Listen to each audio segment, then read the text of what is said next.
Bonjour à tous. Comme annoncé depuis 48 heures, nous avons le privilège, grâce à Bulletin Santé, de parler donc d'un sujet de santé d'actualité, les accidents vasculaires cérébraux. Je me présente, je suis le docteur Christian Napon, docteur en médecine spécialisé en neurologie, professeur titulaire donc de neurologie à l'UFR Sciences de la Santé de l'Université Joseph Kizerbo et chef de service de neurologie du CHU de Bordeaux. Les maladies, les accidents vasculaires cérébraux, ce sont des maladies neurologiques et c'est dû donc à l'obstruction ou à la rupture d'une artère cérébrale qui provoque la mort d'une partie du tissu cérébral du fait donc de la perte de son approvisionnement sanguin, et ça provoque des symptômes qui sont subites. On parle d'un coup de tonnerre dans un ciel serein. Les AVC, c'est 17 millions de patients dans le monde, c'est 30% de ces patients qui ont moins de 65 ans, c'est 6 millions de décès par an, et à l'horizon 2030, on pense qu'il y aura 70 millions de personnes qui vont vivre avec un handicap lié donc aux AVC. Quels sont les types d'AVC? Il existe deux types d'accidents vasculaires cérébraux. Il y a les accidents vasculaires cérébraux dits ischémiques et les accidents vasculaires cérébraux hémorragiques. Environ 60 à 80% de ces AVC sont des accidents vasculaires cérébraux ischémiques et sont liés justement à une artère qui est obstruée, qui est bouchée, et souvent en raison d'un caillot de sang. Donc les cellules du cerveau ne sont plus irriguées et ne reçoivent pas suffisamment d'oxygène et de glucose, normalement véhiculés donc par le sang. Et les lésions qui en résultent dépendent de la durée pendant laquelle ces cellules donc sont privées de sang. Si elles en sont privées pour une courte période, les cellules vont être fragilisées mais ne vont pas mourir. Par contre, si ces cellules sont privées de sang sur une plus longue période, elles meurent et l'on peut observer donc des signes, notamment une paralysie ou des troubles du langage. Le délai entre la privation de sang et la mort des cellules est variable. Dans certaines parties du cerveau, elles meurent après 30 minutes, après seulement quelques minutes, parfois après 30 minutes ou plus. Et dans certains cas, après la mort des cellules, une autre zone du cerveau peut prendre le relais de cette fonction précédemment donc effectuée par la zone endommagée. Il y a une forme particulière d'accident vasculaire cérébral ischémique qu'on appelle l'accident ischémique transitoire, qui est parfois aussi appelé mini-AVC, qui est souvent le signe précurseur d'un AVC ischémique imminent. Et ces accidents ischémiques transitoires sont dus à une interruption de l'apport en sang à une zone cérébrale pendant une courte période.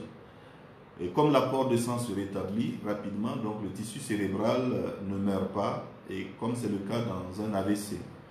Et donc la fonction cérébrale est rapidement rétablie.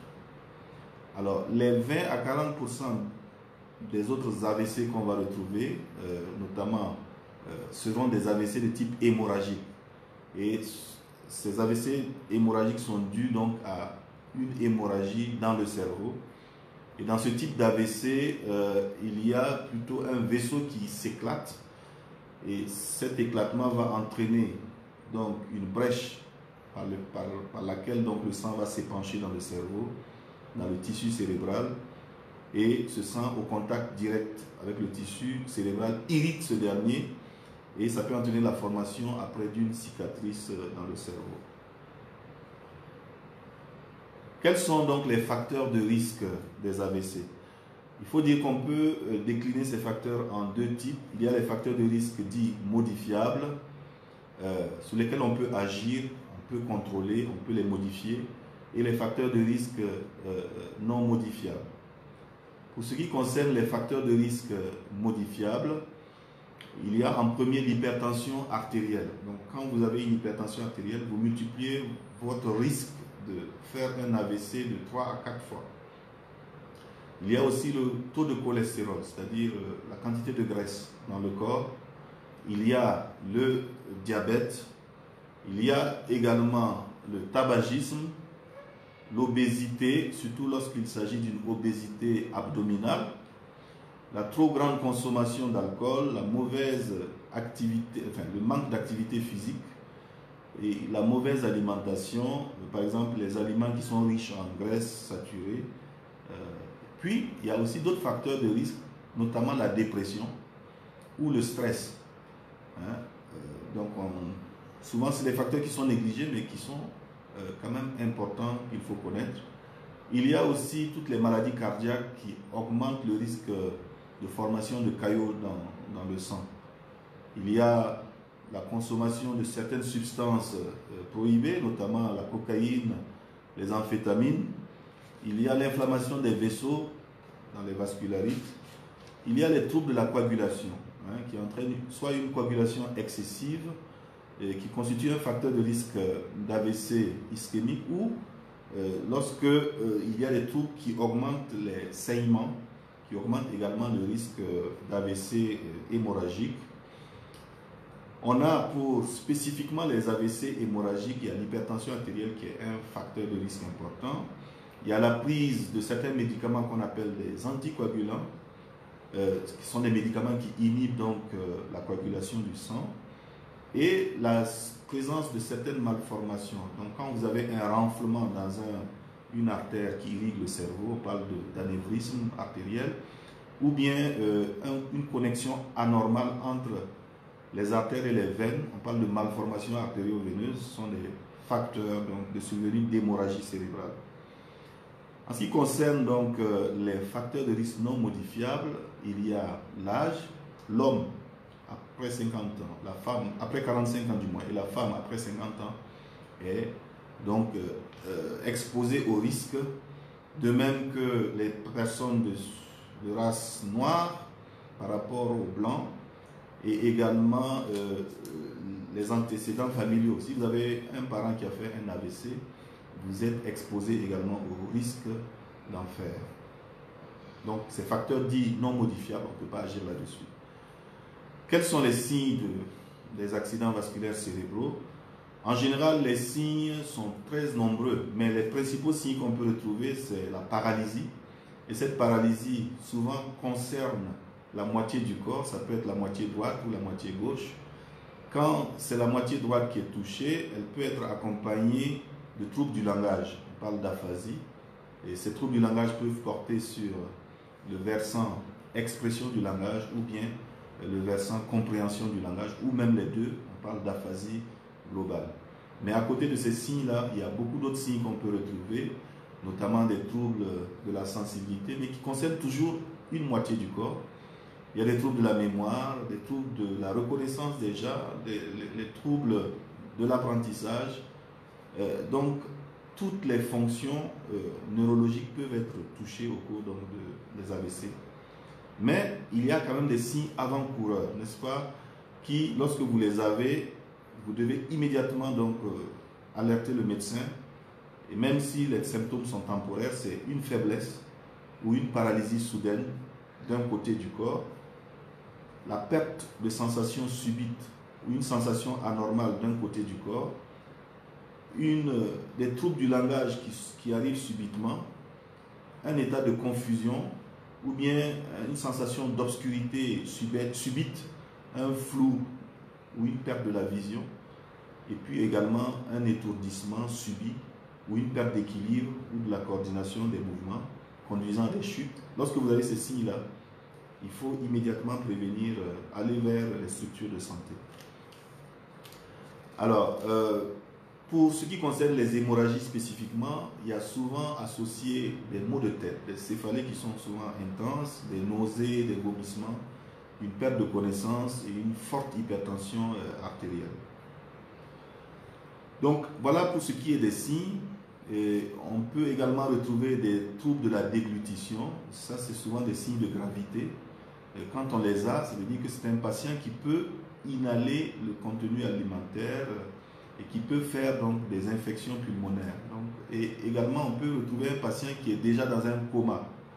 Ça, ce sont des formes graves. Et ces formes graves, là, souvent, s'accompagnent d'un gonflement du cerveau et ces formes graves peuvent exposer très rapidement donc, au décès du patient. Alors, comment on pose le diagnostic d'un AVC?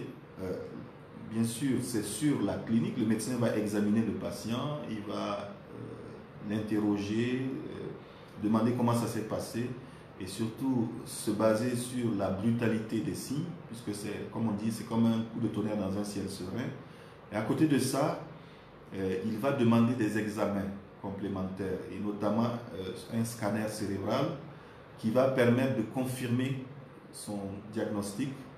Il peut aussi demander une IRM cérébrale, donc c'est un examen plus élaboré que le scanner, mais les deux examens permettent donc de poser le diagnostic d'accident vasculaire cérébral. Et ça va permettre de savoir si c'est une hémorragie ou bien si c'est une ischémie cérébrale.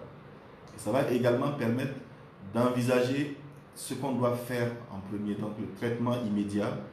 Et puis c'est le meilleur moyen aussi de prévenir les accidents vasculaires cérébraux futurs. Et voilà donc un peu l'intérêt de ces examens-là. Après cela, il peut également demander des examens pour rechercher la cause de ces AVC. En sachant que, en général, pour les ischémies, la cause, c'est très souvent soit le cœur qui est malade, soit c'est un problème au niveau des vaisseaux, soit c'est au niveau du sang. Donc les examens qu'on va demander vont permettre d'explorer le cœur, d'explorer les vaisseaux, notamment les artères, et puis également d'explorer le sang. Donc, on va demander une numération formule sanguine, un taux de plaquettes, etc. Voilà un peu. Et maintenant, que peut-on dire donc du devenir d'un AVC? Quel est le pronostic devant quelqu'un qui fait un AVC? Si l'AVC est vu tôt et traité tôt, il est probable que les lésions du cerveau seront moins sévères et que le taux de rétablissement soit élevé. Donc le patient peut récupérer. Mais si vous avez un AVC qui survient avec d'emblée des troubles de la conscience, c'est-à-dire le patient est dans le coma, ou bien un AVC qui touche une zone très étendue du cerveau, alors disons que ce n'est pas de bon pronostic. Généralement, ça peut conduire même au décès, ou bien ça peut conduire à des séquelles très invalidantes.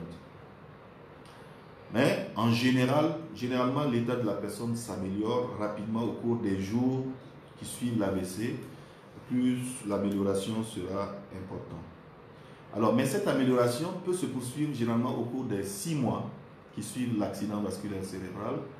Et chez l'adulte qui a fait un AVC ischémique, des problèmes qui persistent au-delà de 12 mois deviennent vraisemblablement définitifs. Donc si au bout de 12 mois, il n'y a pas eu d'amélioration, bon, il y a de fortes chances qu'il n'y aura pas plus d'amélioration. Mais si c'est chez l'enfant, même au-delà de 12 mois, on peut toujours avoir une amélioration de son état clinique. Le problème aussi, c'est au niveau des personnes âgées. Les personnes âgées réagissent moins bien que les jeunes. Et chez les personnes qui souffrent déjà de troubles graves, notamment les sujets âgés, le rétablissement est plus limité que chez le sujet jeune. Alors maintenant, si c'est, il ne faut pas oublier qu'on peut aussi avoir d'autres complications comme la dépression, puisque se rendre compte qu'on a perdu l'usage d'un côté, ça peut rendre la personne triste, ça peut la décourager et ça peut conduire à la dépression. Et c'est une complication qui est très fréquente. Jusqu'à 40% des AVC font des dépressions. Et donc cette dépression, heureusement, peut être traitée. Donc, par conséquent, les personnes ayant été victimes d'un AVC doivent avertir leur médecin si elles se sentent inhabituellement tristes et ou si elles ont perdu tout intérêt ou plaisir dans les activités qu'elles appréciaient auparavant. Et le médecin pourra ainsi déterminer s'il y a dépression et, le cas échéant, il peut traiter donc cette dépression. Comment il faut prévenir donc les AVC? La prévention d'un AVC est de loin préférée, aussi additionnelles sont généralement nécessaires. Donc, il faut gérer les facteurs de risque. Donc, l'hypertension artérielle et le diabète doivent être contrôlés. Si la personne a une hypertension artérielle ou si elle a un diabète, il faut tout faire pour normaliser les chiffres. Si le taux de cholestérol est élevé, il faut utiliser des médicaments qui vont réduire ce taux de cholestérol-là. On appelle ça des médicaments hypolipémiants. Le tabagisme et la consommation de substances psychoactives comme les amphétamines ou la cocaïne doivent être arrêtés. Et la consommation d'alcool doit être aussi réduite. Si on ne peut pas arrêter, on doit se limiter à 2 verres par jour, pas plus. L'activité physique régulière est importante à faire. Et quand on est en surpoids ou bien quand on est obèse, la perte de poids aide les personnes donc à contrôler leur hypertension artérielle, à contrôler le diabète et les taux élevés même de cholestérol. Les bilans de santé réguliers permettent aussi aux médecins d'identifier des facteurs de risque d'AVC, ce qui permet de les traiter donc rapidement. Pour ceux qui ont eu un accident vasculaire cérébral, il y aura des médicaments qu'on va ajouter. On parle d'anti-agrégats plaquettaires.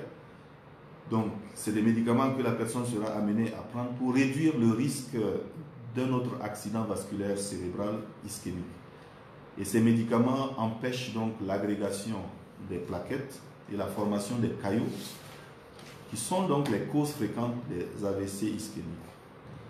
On va utiliser très facilement donc l'aspirine, donc c'est l'un des médicaments anti-agrégants plaquettaires les plus efficaces, qui est généralement administré, et un comprimé de 100 mg suffit largement pour prévenir donc la survenue de récidives. Mais il y a aussi d'autres anti-agrégants comme le clopidogrel, etc., qui sont aussi des médicaments qu'on peut utiliser, notamment si vous êtes une personne qui sujet à des ulcères de l'est gastrique et qui ne peut pas utiliser du moins l'aspirine.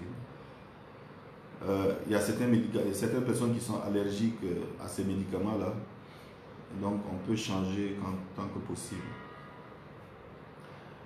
Il y a aussi la gamme des anticoagulants. À côté de ces anti-agrégants plaquettaires, ces anticoagulants sont surtout utilisés lorsque l'on pense que le caillot de sang qui a bouché l'artère au niveau du cerveau provient du cœur. Et donc, dans ces cas-là, on va utiliser des anticoagulants que le médecin pourra prescrire. Il y a de nouveaux anticoagulants qui sont plus faciles à manier et que le médecin pourra prescrire en cas de cas. Alors, c'est bon, on peut aussi parler du traitement, mais toute personne qui présente donc des symptômes doit immédiatement consulter le médecin. Quand vous avez des symptômes, on a parlé tantôt des symptômes qu'on peut retrouver.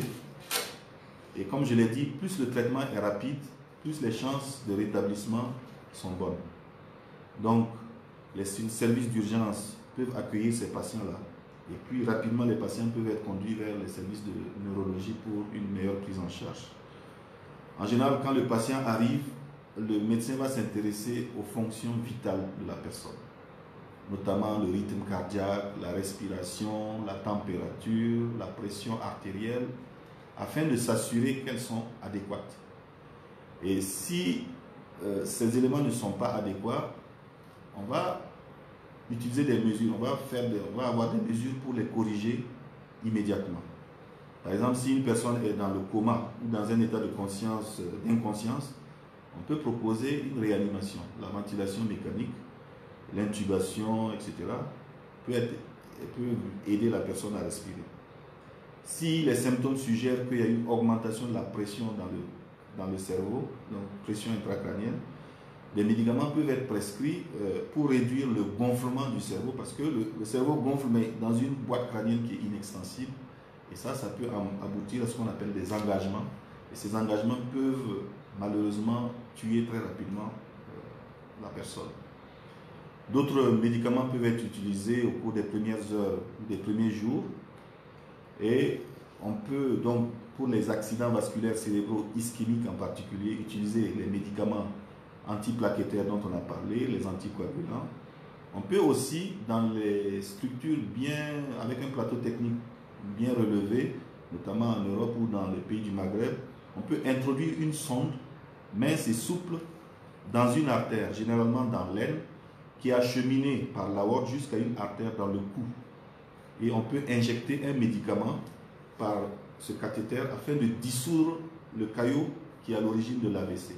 On parle de thrombolyse donc intra-artérielle.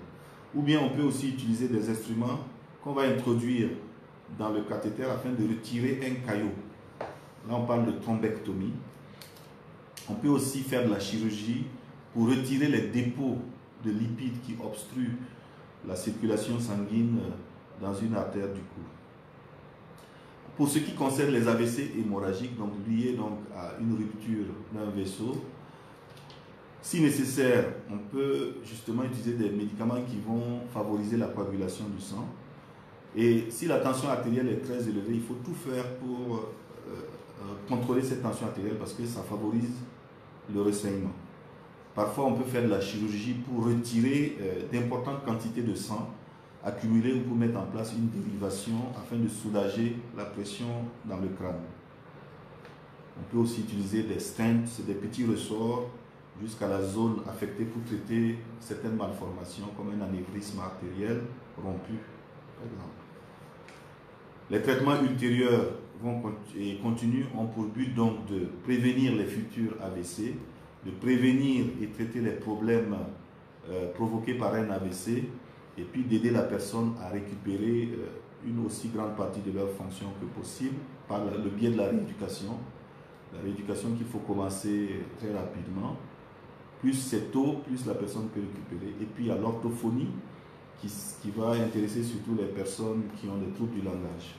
Voilà un peu ce qu'on peut dire pour les accidents vasculaires cérébraux. Merci. Alors, on a recueilli quelques questions. Est-ce que quelqu'un qui a fait un AVC peut en refaire? Bien sûr. Si vous avez fait un accident vasculaire cérébral et que vous n'avez pas essayé de contrôler les facteurs de risque modifiables, qui sont nombreux, on a parlé de l'hypertension artérielle, on a parlé de l'obésité, du manque d'activité physique, et puis tout le reste. Si vous n'êtes pas en mesure d'éviter ou d'abandonner certaines habitudes, même si vous avez fait un premier AVC, vous pouvez en refaire un deuxième. Est-ce qu'il y a un âge pour faire un AVC? Bon, en général, les AVC surviennent chez les sujets adultes. On a dit que dès que vous avez plus de 45 ans chez l'homme et plus de 50 ans chez la femme, vous êtes à risque. Mais il y a des gens qui font des AVC avant cet âge. Si vous accumulez beaucoup de facteurs de risque, on a parlé de la dépression, du stress, de la pollution atmosphérique, de l'obésité, plus vous accumulez les facteurs de risque, plus vous êtes à même de faire un AVC, même étant jeune. Mais on n'a pas besoin d'atteindre 45 ans pour le faire. Donc, mais en général, c'est 30% des sujets de moins de 65 ans qui font l'AVC. Sinon, les 70% là, c'est souvent après 60 ans, voire 65. Est-ce qu'il y a un régime à suivre? Oui, ça dépend. Si vous êtes en surpoids ou bien obèse, il faut faire un régime pour maigrir. Mais si vous êtes déjà maigre, il n'y a pas de régime. Vous devez simplement manger normalement. Donc tout dépend de vos facteurs de risque. Si vous avez du cholestérol, il faut éviter tout ce qui est alimentation grasse, etc. Et dans tous les cas, pour tout le monde, il faut avoir une activité physique régulière pour éviter également ce type de problème.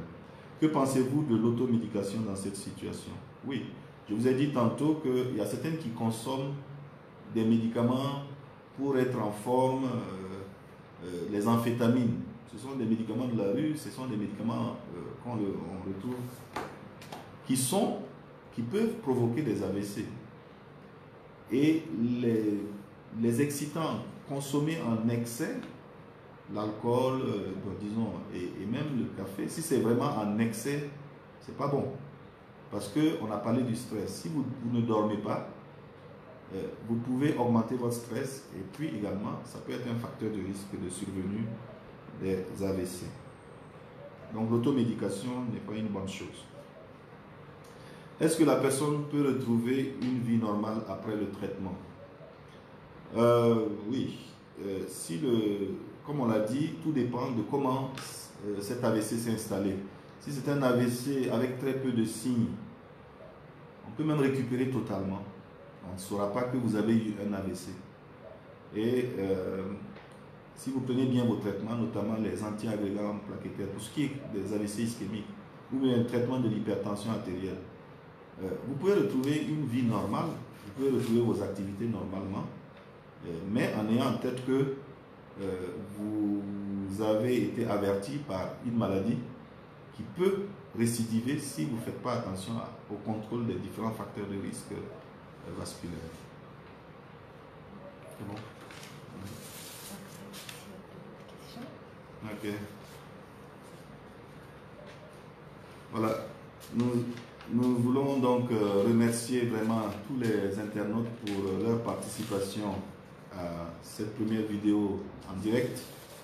Et Aman Bazongo, CEO de Yanfama, pour le soutien qu'il nous a apporté justement dans la réalisation de ce direct. Est-ce qu'il n'y a pas, s'il n'y a plus d'autres questions, on va s'arrêter là.